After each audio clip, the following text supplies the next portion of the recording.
Hello future leaders, welcome to Unacademy. मेरा नाम है युवराज सिंह शेखावत एंड जैसा मैं हमेशा से कहता हुआ आया हूं, be a spokesperson for India. अब FBI, जो कि एक बहुत ही प्रोमिनेंट और इंपॉर्टेंट फेडरल इन्वेस्टिगेशन ब्यूरो है अमेरिका का, जिसने बहुत ही ज्यादा शॉकिंग डिटेल्स और ऐसा प्लॉट एक्सपोज किया है जिसमें एक 17 ईयर ओल्ड ये प्लान बना रहा था कि मैं कैसे यूएस गवर्नमेंट को पूरी तरीके से कोलैप्स करवा दूं, उसको उखाड़ के फेंक दूं। और उसमें सबसे बड़ा एलिमेंट था ट्रंप का असैसिनेशन। और किस तरीके से ये पूरा प्लॉट एक्सपोज हुआ है, हम उसके बारे में भी बात करेंगे। बट मोस्ट इंपॉर्टेंटली हम बात करेंगे कि कैसे यूथ का रेडिकलाइजेशन बढ़ता ही जा रहा है, कैसे ये जो ऑनलाइन प्लेटफॉर्म्स हैं इन सारी चीजों को बढ़ावा देते हैं, और कैसे इसमें हम रशिया और यूक्रेन का एंगल देख रहे हैं। और कहीं ना कहीं हिटलर मर तो चुका है, बट जो उसकी आइडियोलॉजी थी उसका राइज हमें देखने को मिल रहा है, स्पेशली जो वेस्टर्न नेशंस हैं वहां पे। क्योंकि सबसे बड़ा फैक्टर है नफरत, क्योंकि नाजी मूवमेंट का सिर्फ एक काम था कि किस तरीके से लोगों के बीच में नफरत पैदा की जाए। और कहीं ना कहीं उसी आइडियोलॉजी ने, उसी मूवमेंट ने इस 17 साल के बच्चे को मोटिवेट किया है ये सारी चीजें करने के लिए। अब काफी वीडियोस करंट अफेयर्स के मेरे मास के लिए होते हैं, बट कुछ बच्चे बोलते हैं सर ये यूपीएससी में कैसे काम आएगा। यूपीएससी में आप हर एक करंट अफेयर्स को लिंक कर सकते हो अगर आपको ब्रॉड अंडरस्टैंडिंग है यूपीएससी सिलेबस की। इस एग्जांपल को आप यूज कर सकते हो, कैसे ऑनलाइन एक्सट्रीमिज्म बढ़ रहा है, कैसे यूथ का रेडिकलाइजेशन हो रहा है, राइट, कैसे उनको डिल्यूजन में डाला जा रहा है, राइट। और ये सारी चीजें देखते हैं और किस वजह से ये कहीं ना कहीं स्टेट और इंटरनेशनल ऑर्डर के लिए बहुत बड़ा खतरा हो सकता है। इन सारी चीजों के बारे में हम बात करते हुए नजर आएंगे। अब एक ऐसी स्टोरी है 17 साल के बच्चे की जिसने अपने पेरेंट्स को मारा, जिससे वो प्लान कर सके कैसे यूनाइटेड स्टेट्स के जो प्रेसिडेंट हैं डोनाल्ड ट्रंप का असैसिनेशन किया जा सके।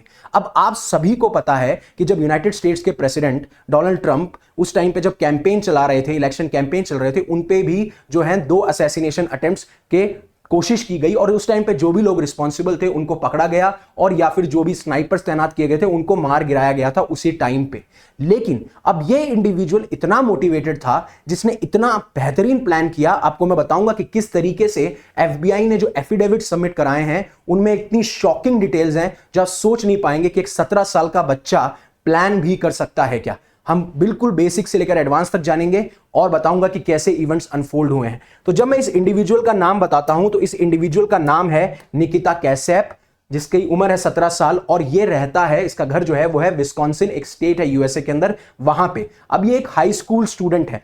अभी स्टेटस ये है कि इसको पकड़ा जा चुका है, इसको डिटेन किया जा चुका है, और इसके ऊपर काफी सारे फेलोनी चार्जेस हैं। फेलोनी चार्जेस का मतलब, जब मैं बात करता हूं ऐसे सीरियस क्रिमिनल इश्यूज जिसके ऊपर इनको पकड़ा गया है, जैसे कि किडनैपिंग, मर्डर, आपको स्टेट को कोलैप्स कराना, बड़े बड़े ऑफिशियल्स की किलिंग को प्लान करना, ये सारी चीजों की वजह से अभी इन पे जो चार्जेस लग रहे हैं, टोटल इनके ऊपर 9 फेलोनी चार्जेस जो हैं वो लगाए गए हैं, जिसमें 2 चार्जेस हैं फर्स्ट डिग्री मर्डर के, जिसमें इन्होंने अपने ही पेरेंट्स को मारा है। साथ साथ मैं बताऊंगा कि क्यों इन्होंने अपने पेरेंट्स को मारा, और फिर उसके बाद में उन्हीं कॉप्स को, यानी कि उन्हीं लाशों को छुपाया भी है, और उन्हीं लाशों के साथ में वो लगभग 2 हफ्ते तक भी रहा।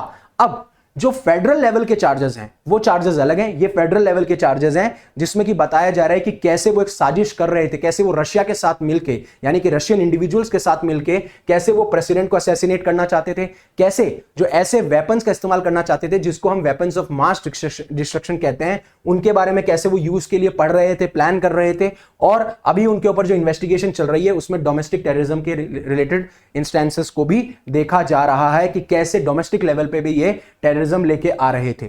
अब पहले मैं बताता हूं कि जो ये डबल होमिसाइड इन्होंने किया है वो कितना शॉकिंग है।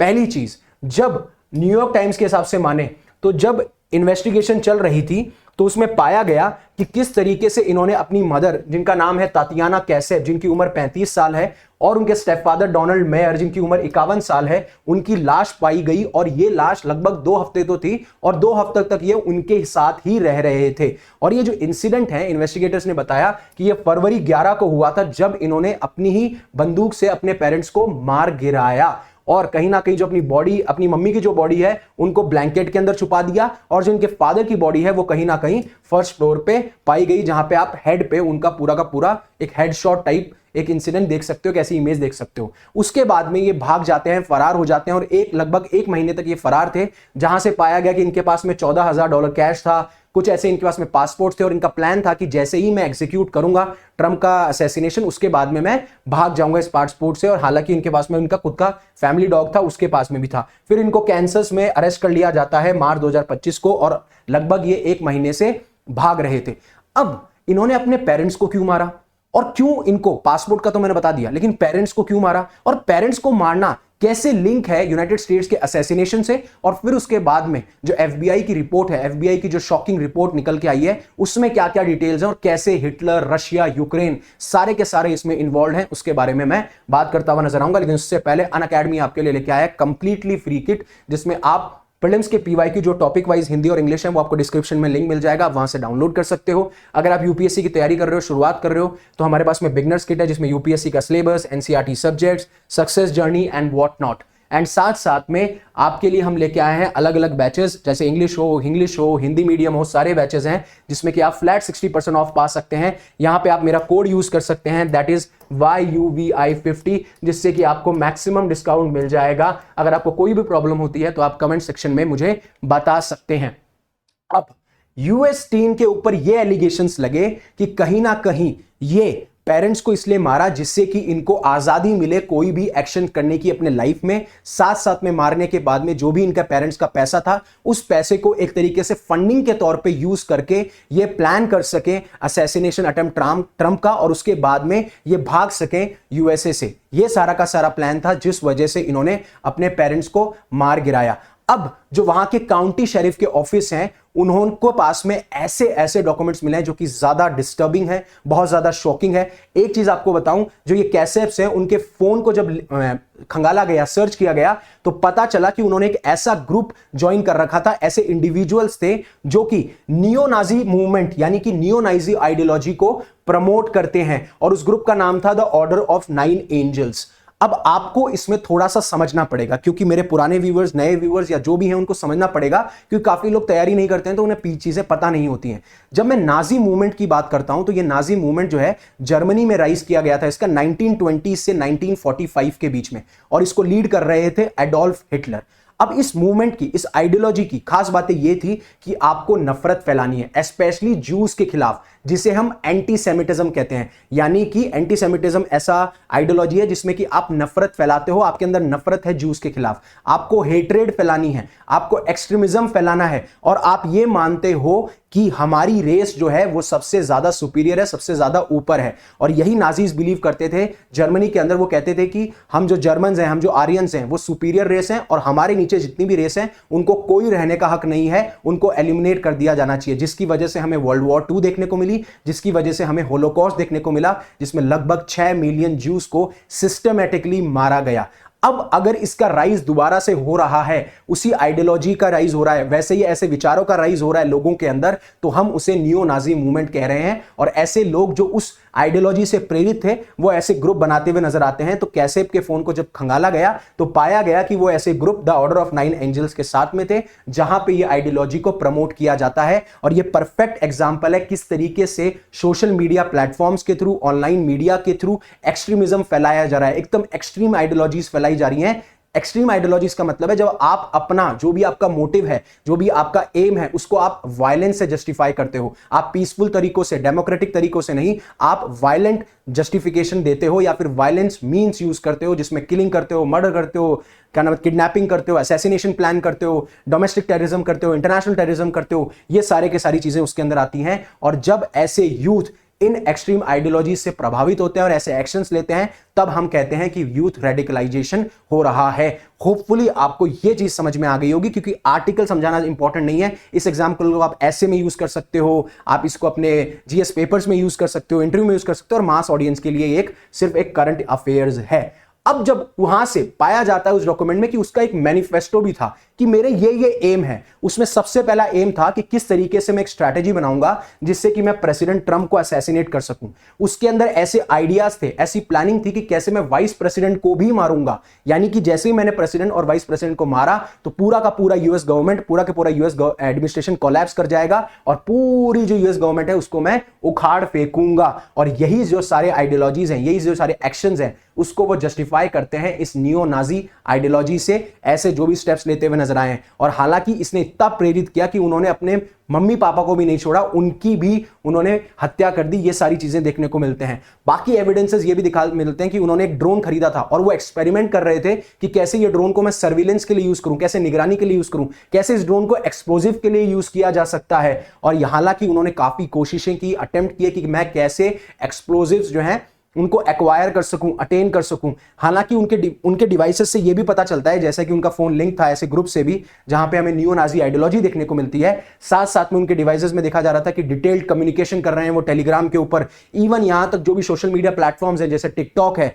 वहां पे वो ऐसे पोस्ट कर रहे हैं जिसमें ऐसी आइडियोलॉजी को वो प्रमोट करते हुए नजर आते हैं रशियन म्यूजिक के साथ में। यहां तक कि जो उनके क्लासमेट्स हैं उनमें भी बताया गया कि ऐसे वीडियो शेयर किए जाते थे जिससे कि हमको भी रेडिकलाइज किया जा सके। और वो कहते थे कि मैं ऐसे एक इंडिविजुअल्स के साथ में बात कर रहा हूं जो ये मुझे पूरा का पूरा प्लान करने में हेल्प कर रहा है कि मैं ये सारी चीजें कैसे कर सकता हूं। अब आता है इंटरनेशनल कनेक्शंस और ऑनलाइन एक्टिविटी। तो जब पाया गया एविडेंसेस के मुताबिक इन्वेस्टिगेशन जब हुई तो यह कहा गया कि जो कैसेब थे वो एक रशियन स्पीकर, रशियन इंडिविजुअल के कांटेक्ट में थे, जिसको आप ये कह सकते हो कि इनके साथ में वो एक साजिश करता था। यानी कि इनके साथ में वो साजिश कर रहा था कि कैसे ये पूरा प्लान किया जाए जिसमें डोनाल्ड ट्रंप को असैसिनेट करो, वाइस प्रेसिडेंट को असैसिनेट करो, यूएस गवर्नमेंट को एकदम हिला दो, कोलैप्स करा दो, और उसके बाद में यही उनको हेल्प करेगा कि कैसे वो यूएस से भाग सकते हैं। और अथॉरिटीज ने यह भी बताया कि जो उनके असैसिनेशन प्लान्स थे वो किस तरीके से करने वाले थे। साथ साथ में ये इवेंट करने के बाद में वो यूक्रेन जाने वाले थे और इसमें हेल्प कर रहा था, इस पूरे प्लानिंग में, असैसिनेशन में, स्ट्रेटेजी में वो था एक रशियन स्पीकिंग इंडिविजुअल। और साथ साथ में वो कैसे उनको यूक्रेन लेके जा रहे थे, ये पूरा का पूरा उनका प्लान था, पूरा का पूरा प्लॉट था जो हमें देखने को मिलता है। अब आगे बात यह है कि उनको 7 मई को कोर्ट के अंदर अपीयर होना है, जहां पे उनके ऊपर 9 सीरियस फेलोनी चार्जेस लगे हुए हैं, जिसमें कि आपके कुछ स्टेट लेवल के हैं, कुछ फेडरल लेवल के हैं और कुछ अभी एडिशनल इन्वेस्टिगेशंस भी चल रही हैं, जैसे कि डोमेस्टिक टेररिज्म की पॉसिबिलिटी क्या है, जो उनका इन्वॉल्वमेंट है ऐसे नियो नाजी ग्रुप्स और एक्सट्रीमिस्ट के साथ में, और साथ साथ में किस तरीके से उन्होंने नेशनल सिक्योरिटी लॉज को वायलेट किया है।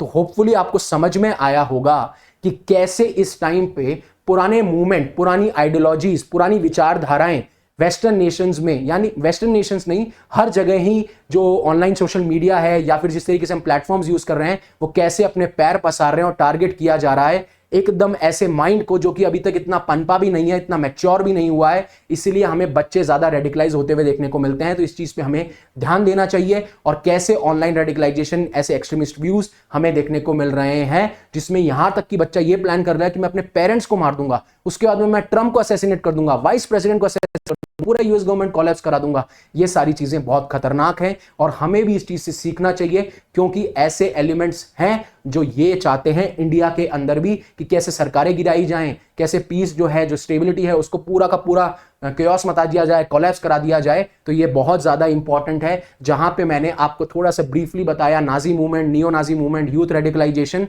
एज वेल एज कैसे ये करंट में हमें देखने को मिल रहा है। So thank you very much for giving me your precious time. Stay safe, stay happy, शबा खैर।